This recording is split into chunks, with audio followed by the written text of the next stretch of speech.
Pessoal, tudo bem? Sejam bem-vindos ao curso sobre como ler ortodoxia, promovido pela Sociedade Chesterton Brasil. Meu nome é Raul Martins Lima, tradutor e editor da sociedade. E em nome desta, eu gostaria de lhes dar as boas-vindas a esta nossa nova iniciativa,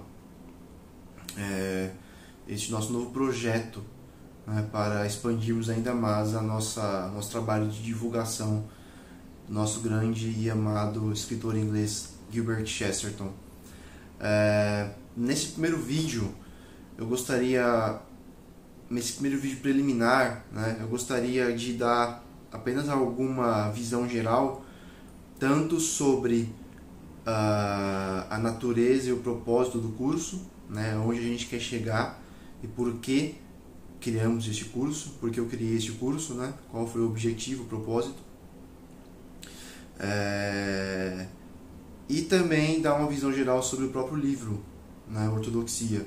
Então, aproveitem esta primeira aula preliminar, né, para, caso você não tenha uma visão geral, você conheça quase nada do livro, né, do autor em si, e tenha caído meio de paraquedas, por assim dizer, seja bastante realmente principiante. Então você pode assistir este vídeo, vai ser curtinho, no máximo meia hora, para você ter essa visão geral e já entrar no livro, na leitura propriamente dita do livro, no curso de fato, já melhor armado, né? Já melhor preparado, conhecendo de antemão o terreno, tá bom? Então vamos lá. A ideia para este curso já é uma ideia antiga, né? Mais ou menos um ano atrás, não sei se alguém que está aqui estava lá e vai te lembrar, mas eu propus, né, esta ideia de curso. Houve muita demanda, né? Houve um feedback muito bom, muita gente ficou empolgado com a ideia de ter um curso, né, de haver um curso sobre como ler ortodoxia. Só que na época a minha ideia era fazer um curso presencial, corri atrás de lugar, tal. Só que esta ideia inicial não foi muito boa, porque é aqui em São Paulo, capital, onde eu moro, né? E era muito difícil para as pessoas se deslocarem e, ademais, esse era o ponto principal, muitas pessoas que não eram de São Paulo, de outros lugares do Brasil e até de outros lugares do mundo, brasileiros de outros países, né, manifestaram interesse e se sentiram excluídos, né? Então eu fiquei bastante feliz com isso. Só que por vários motivos, né, eu não consegui dar esse curso há um ano atrás, o que foi bom, né, porque neste um ano eu li muita coisa, eu reli muita coisa, li outros autores, eu me firmei melhor, né, como aspirante a intelectual, né, se vocês quiserem. E hoje eu me sinto mais preparado para dar um curso, ainda que um curso básico, né? Mas vocês vão ver que mesmo um curso básico, que mesmo uma leitura de um só livro do Chesterton já demanda uma gama bastante considerável de conhecimentos, né? Já dizia Jorge Luis Borges, né, que para você escrever um livro você tem que ter lido muitos livros. O mesmo se aplica à leitura de um grande livro, né? Então eu não li muitos livros, né? Mas eu já reli muitas vezes ortodoxia, já li bastante material relacionado ao livro, e creio ser capaz de passar para vocês bastante coisa, tá? Então, bem, houve a ideia do curso, né? Só que não deu certo. Agora ocorreu de novo a oportunidade, né? Eu consegui um tempo aqui livre entre trabalho de traduções e outras coisas e resolvi então finalmente lançar este curso. Por quê? Porque eu realmente acredito, eu realmente creio na utilidade de Chesterton, na serventia que Chesterton tem para nós, né, pessoas do século XXI, cristãos ou não do século XXI.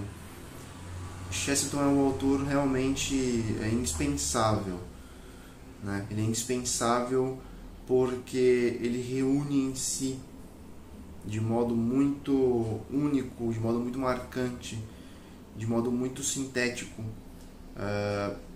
basicamente toda aquela civilização cristã e clássica, aquela síntese europeia, né? Que hoje em dia foi perdida, né? Então ele recriou essa síntese em si mesmo, no seu próprio espírito, no seu próprio intelecto, né? E nos seus escritos a gente tem o vislumbre do que era ser um homem cristão educado, um europeu possuidor, né, da alta cultura de antigamente, né, antecedente, e principalmente como que este homem europeu cristão, intelectual, como que ele age no mundo de hoje, moderno, né? Porque Chesterton escreveu no começo do século XX, né, da primeira metade do século XX, e o século XX é o nosso tempo, ainda é o nosso mundo, né, muito parecido com os dias de hoje. Todas as grandes ideias da época de Chesterton ainda estão vivas hoje, né, só foram acrescentadas de outras ideias, e aqui e ali expandidas, né, mas poucas delas caíram em desuso. Os proponentes, sim, muitos caíram no esquecimento merecido, né, mas as ideias não, as ideias continuam ainda vivas, né, como a gente vai ver na próxima aula, na primeira aula de fato, onde eu vou fazer um apanhado geral da cultura da época. Então, houve então em Chesterton, né, esse apanhado, né, dinâmico da cultura, essa absorção do espírito europeu, né, e isso a gente pode ver em Chesterton de modo muito claro, de modo muito luminoso, né, não só a absorção do espírito europeu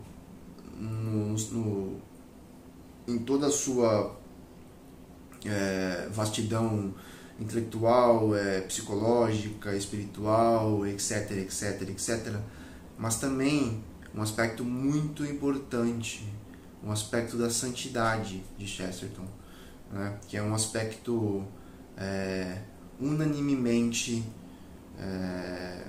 confessado, né, dito às claras, até mesmo por seus oponentes não cristãos, até mesmo por seus oponentes declaradamente anticristãos, né, como é o caso de Wells e de Shaw, por exemplo, né. Então, nós temos em Chesterton essa imagem viva, andante,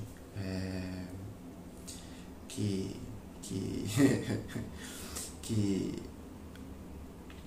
rola por aí, né, com a felicidade de um cachorro vira-lata, e com a sabedoria de um santo mesmo, né.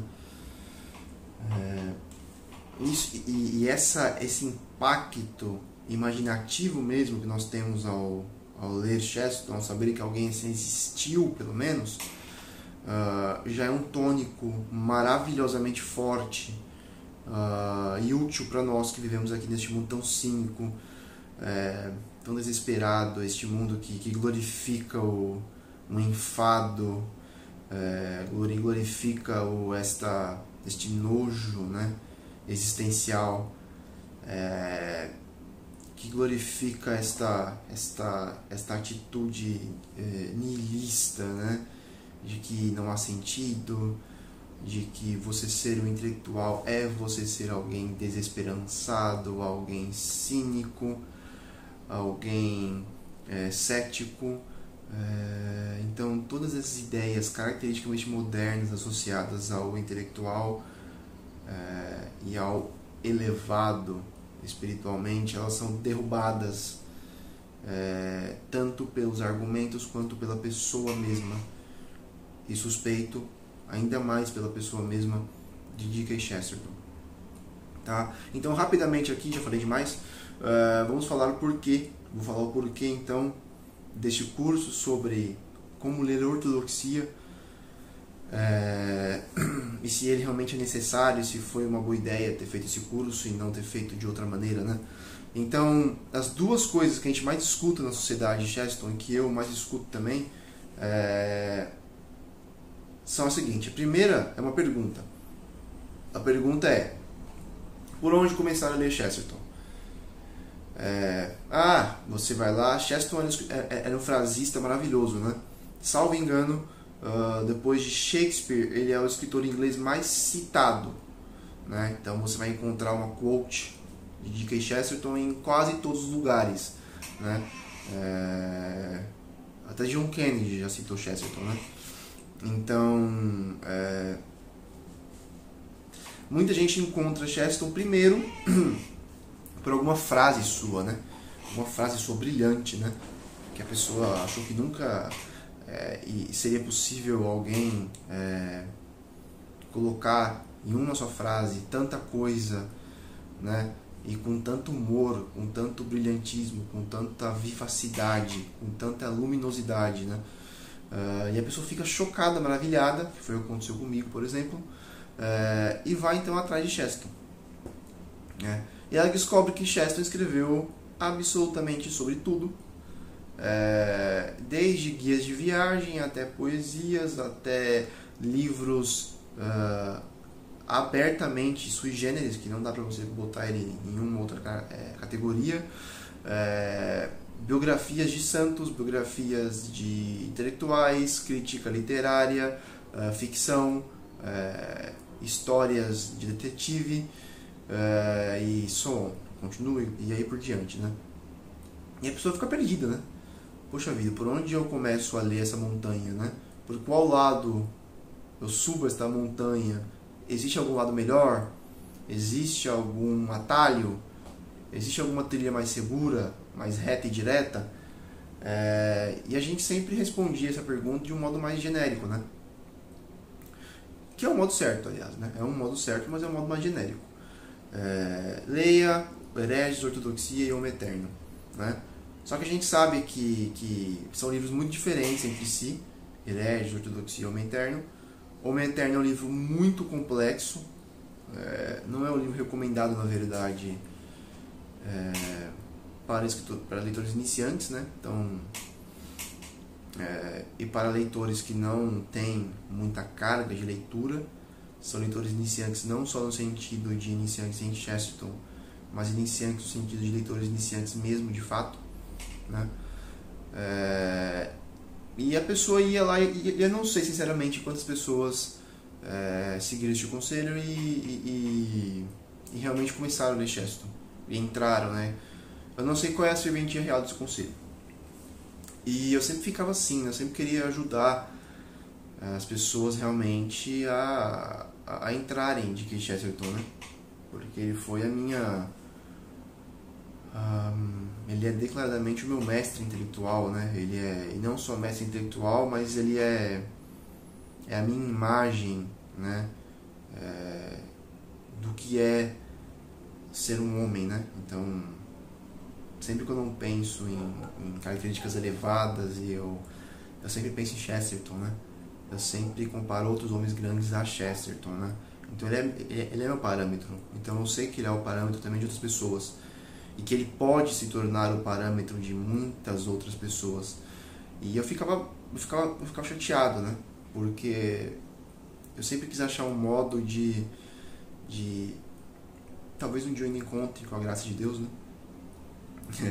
De resumir Chesterton, né? De um modo... resumir de modo a colocar-lhe a grandeza, né, em algumas poucas frases, pelo menos para as pessoas terem um acesso mais rápido, mas eu ainda não consegui fazer isso. Então, o modo que eu encontrei de ajudar vocês a entrarem em Chesterton é criando um curso e um curso mais longo, né? Este curso será um curso mais longo, não será 1 ou 2 horas, porque Ortodoxia não é um livro para você ler em uma só sentada e não é um livro para você ler uma vez só, né? Eu já li Ortodoxia pelo menos 5, 6 vezes inteiro, fora as vezes em que eu apenas folheei suas páginas inúmeras vezes, né? Então, esta primeira pergunta, né? A pergunta mais comum, por onde começar a ler Chesterton? Então, este curso foi pensado para servir de resposta a esta pergunta, né? E é um curso que pode complementar, então, por exemplo, uma das nossas iniciativas, né? Para responder também a essa pergunta,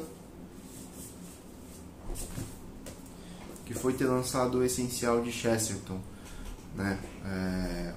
O prefácio deste livro, que foi escrito pelo nosso vice-presidente, o Agnon Fabiano, ele dá uma boa ideia, né?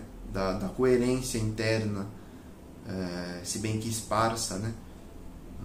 Nos diversos livros de Chesterton, da filosofia de Chesterton.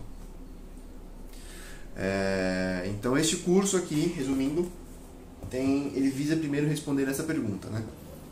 Por onde começar a ler Chesterton? Bem, por ortodoxia, né? Só que aí a gente entra no segundo motivo para haver um curso sobre ortodoxia, né? Se a melhor resposta à pergunta por onde começar a ler Chesterton é ortodoxia, né? Muito mais do que hereges, muito mais do que o Homem Eterno, muito mais do que qualquer livro seu esparso de artigos ou ficção ou qualquer outra coisa, isso não quer dizer que todo mundo que vá ler ortodoxia consiga ler o livro, né? E aí chegamos à segunda coisa que mais se diz, né? São pessoas que chegam até nós, chegam até mim e dizem que tentaram ler ortodoxia e não conseguiram. Pararam no meio, pararam no começo, ou leram até o final, mas sentiram que perderam muita coisa. E é um sentimento verdadeiro, né? Eu já senti isso muitas vezes também. Ainda sinto hoje, mas em grau menor. Então, as pessoas vêm até nós e dizem: olha, eu tentei ler ortodoxia e não consegui. E ficam frustradas, né? Porque é realmente frustrante, né? Você sabe que ali há várias joias, há várias pérolas, né? Há riquezas enormes ali, coisas vivificantes mesmo, e você não consegue tirar aquilo ali, né? Você fica patinando numa superfície que você pesca uma coisa aqui, outra coisa ali, uma joiazinha, né? Mas nunca consegue penetrar realmente essa superfície, né? Brilhosa de gelo e entrar de fato no livro, e apreender mesmo a coerência interna do livro, ver o fio condutor, né? Da obra, e realmente acompanhar o autor passo a passo, né? Então é para isso que esse curso foi feito. Este curso foi feito para as pessoas que querem começar a ler Chesterton, certo? Começaram pelo lugar certo, que é a ortodoxia, mas estão tendo dificuldades. E eu falo para vocês com toda a sinceridade. A primeira vez que eu li ortodoxia, que foi aqui nesta edição da Mundo Cristão, quando ainda nem havia as edições da Eclésia e ainda estávamos há anos-luz de haver a Sociedade de Chesterton como a gente conhece hoje, né? Uma editora. Se houvesse um curso desse, eu teria feito com toda certeza. Porque a primeira vez que eu li Ortodoxia, eu soube que era um livro genial. Na hora eu tive essa percepção, né? Já havia tentado ler, já havia lido algumas coisas de filosofia, estava entrando neste mundo, né? E quando eu li Ortodoxia, eu senti que ali eu havia encontrado um caminho muito seguro, né? Um caminho, claro, resumido, certo? Mas é assim que se começa mesmo, né? O caminho até a filosofia, o caminho da educação, né? Ele passa necessariamente por essas sínteses imaginativas, né? Até você chegar realmente a a depuração lógica, que é aos tratados filosóficos propriamente ditos, né? Você tem que passar por essa vivificação da imaginação, por esse adestramento, né, do imaginário, assim como você tem que ler Platão antes de ler Aristóteles, né? Então, Chesterton serve para isso, né? E serviu para mim. Então, há que servir também para vocês. Então, por isso que eu resolvi fazer esse curso aqui. Porque o Chesterton mudou minha vida e eu quero também que ele mude a vida de vocês, né? E se você está tendo dificuldades para ler Chesterton e para ler a ortodoxia, nós vamos aqui ler o livro quase inteiro, juntos, e linha a linha, né? Se houver alguma... Se eu, em alguma linha eu achar que há alguma dificuldade ali, algo a ser melhor explicado, algo a ser expandido, algo a ser ligado a outras obras suas ou a outras obras de outros autores, nós vamos fazer isso. Antes de começarmos a ler o livro, eu vou dar uma visão geral da cultura da época para você entender contra quem Chesterton estava falando, contra o que ele estava falando, né? Então vai ser um trabalho bastante minucioso, né, de estudo deste livro. E no final do curso, a ideia é que você tenha, né, de modo muito mais rápido do que eu tive, esta visão geral do que é a filosofia clássica, né, do que é a caridade cristã, a imaginação europeia, o intelectualismo, né, o auto-intelectualismo no seu melhor. Tudo isso a partir da obra e por trás da obra da pessoa de D.K. Chesterton. Então, este curso visa então a responder, primeiro, a pergunta do por onde começar a ler Chesterton. E segundo, serve como auxílio, espero eu que útil, a leitura da obra Ortodoxia, que é a melhor entrada a D.K. Chesterton, né? Para encerrar aqui essa primeira parte, eu gostaria então de rapidamente dizer, né, por que se isso pode ter surgido na cabeça de alguém, né, se vale a pena realmente a gente fazer uma exposição tão detalhada de ortodoxia, se isso não é perda de tempo. E eu não sei se vocês leram, se vocês conhecem, mas se vocês não conhecem, se vocês não leram, vale muito a pena vocês lerem. Eu vou usar muito este livro aqui no curso do curso. O nome do livro é Chesterton e o Universo. Ele foi escrito pelo professor Scott Randall Payne, que é um sacerdote americano, um homem de enorme erudição, de uma caridade quase visível, né? Palpável, e de uma vida espiritual muito ativa também, e que mora aqui no Brasil, que dá aulas de filosofia na UNB, na Universidade de Brasília Federal, né? E ele escreveu um livro sobre Chesterton, né? E ele diz às claras que, ecoando inclusive Fulton Sheen, né? Fulton Sheen dizia que a ortodoxia era o livro de filosofia do século, né? Então, aí está já a primeira pista, né? A ortodoxia não é um livro de apologética, né? Chesterton, ele inclusive desanca um pouquinho, fala um pouquinho mal da apologética, né? De livro de apologética puros e simples. É um livro de filosofia, né? É tanto uma autobiografia espiritual, por assim dizer, né? Um relato da sua jornada intelectual, quanto um livro de filosofia. Mas é um livro de filosofia para não filósofos. É um livro de filosofia que serve como introdução. E aí nós chegamos ao terceiro ponto, né?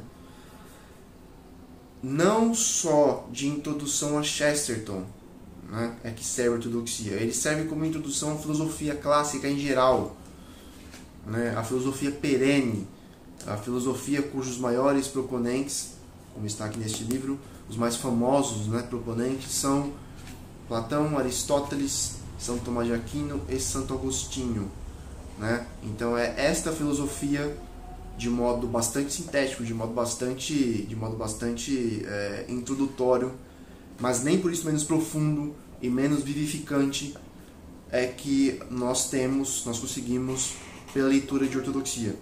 Então eu vou dar uma lidinha aqui rapidinho em algumas páginas do livro, só para vocês terem uma ideia da importância de ortodoxia, né? Do porquê eu resolvi, em vez de fazer um curso em que eu pegasse temas da obra de Chesterton e chamasse isso de introdução a D.K. Chesterton, eu resolvi pegar um dos seus livros, né, e fazer essa exposição detalhada. É porque nada substitui a obra de D.K. Chesterton, né? Nada. E eu gostaria realmente de ler com vocês direto da fonte. E eu vou explicar agora por quê com a leitura deste trecho do livro do professor Scott. Ele está dizendo que como é difícil situar a grandeza de Chesterton, né? Ele está dizendo que é difícil. Não dá para você dizer que ele era um grande romancista, não dá para você dizer que ele era um grande filósofo, porque ele não era filósofo. Não dá para você dizer que ele era um grande poeta. Ele escreveu grande poesia, ele escreveu grandes obras de filosofia, ele escreveu grandes novelas, né? Mas ninguém jamais define Chesterton como um grande filósofo, um grande jornalista, um grande poeta. E ele diz por quê, e ele explica isso aqui, né? Então eu vou ler aqui. Somos compelidos a situar a grandeza de Chesterton não em um gênero particular de composição, e ele escreveu em quase todos, mas em algo que permeava toda a sua obra, em qualquer gênero. Isso era simplesmente seu pensamento. E o que havia em seu pensamento de grandioso era sua profundeza e perspicácia filosófica. Pois bem, tão logo isso é revelado, alguém ri e nos diz para não perdermos nosso tempo. Se for filosofia o que nos interessa, não precisamos nos preocupar de modo algum com a produção desajeitada de Chesterton, e devemos nos voltar para escritores filosóficos mais sistemáticos. Afinal, dizem eles, o próprio Chesterton nunca alega oferecer uma filosofia original. Pelo contrário, toda a sua perspectiva é a de que o que apresenta nada mais é que a filosofia perene da civilização ocidental. Ele insiste em ser um condutor e não um manancial. Podemos então concordar com a observação do crítico que escreveu há muitos anos. Certamente, se Chesterton é unicamente valioso como filósofo, ele está agindo com uma desvantagem que neutraliza totalmente seus esforços. A maioria dos homens não percebe que é um filósofo, nem mesmo ele percebe, e apenas os versados na doutrina tomista parecem ser capazes de isolá-lo, de desvendá-lo a partir dos inúmeros versos e ensaios. A pergunta natural é: por que não ler Tomás de Aquino e esquecer Chesterton? Muito boa pergunta. E os que afirmaram que a retórica e os versos do nosso autor, tudo sobre o Chesterton literário e jornalístico, deveria ser abandonado para que fosse encontrado o moralista metafísico, terão dificuldade de responder à pergunta. Minha sugestão é que a resposta para a questão é bastante simples e óbvia. Deveríamos realmente ler Tomás de Aquino em vez de Chesterton, mas não podemos. Nós, cidadãos do mundo contemporâneo, não somos capazes de ler o Dr. Angélico do único modo conveniente e proveitoso para ser lido, que é dentro do contexto da cultura cristã na qual ele escreveu, e da qual a sua vida imaginativa e mística se alimentava. Santo Tomás conhecia os salmos de cor. Ele compôs hinos litúrgicos, rezou durante horas todos os dias, percorreu toda a Europa a pé. Ele estava rodeado por uma cultura católica rica imaginativo e fisicamente imerso no elemento da fé, e dirigia-se a estudantes que se encontravam no mesmo contexto. Foi apenas contra este pano de fundo físico, imaginativo e religioso que seus rigorosos silogismos científicos gravaram seus perfis impressionantes. Sua mente podia concentrar-se de modo bem sereno nos esquemas mais puros de argumentação, sem afastar os que o ouviam dos seus corações. Mas, quando tentamos ler Tomás de Aquino hoje, sem aqueles antecedentes, ou sem alguma aproximação decente deles, corremos o risco de bem saber o que ele diz, mas de nada saber sobre o que ele está falando. Estaremos gravando os silogismos em nossas mentes, em um contexto artificial de música sentimental, de ritmos de rock e de comerciais na TV. Nesses tempos neopagãos, os grandes filósofos cristãos devem apresentar mais do que um simples argumento. Devem, de algum modo, ostentar o calor e a inspiração do coração cristão. Caso contrário, os argumentos do filósofo cristão ecoarão no vazio.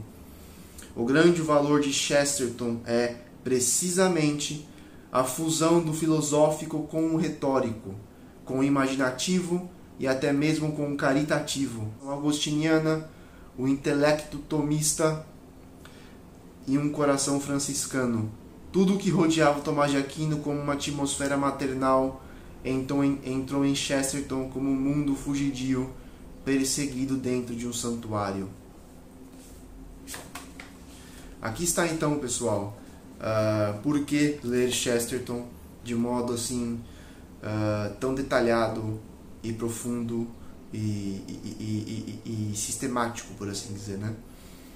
Aqui está por que ler ortodoxia, porque é apenas a ortodoxia que nós temos essa fusão do filosófico com o retórico, e podemos então de uma só vez sorver tanto a inteligência e os argumentos, quanto a imaginação e a caridade e toda aquela atmosfera cristã que nós perdemos e que Chesterton em si mesmo reuniu e tornou viva de novo.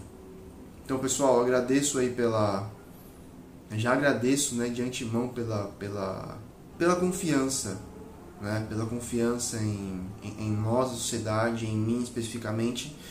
E eu espero que este curso, do fundo do meu coração, espero que este curso seja frutífero, que nós possamos juntos tentar recriar em cada uma de nossas almas esta síntese tão maravilhosa do intelectual com o imaginativo e o caritativo que Chesterton fez de modo tão magistral em si mesmo.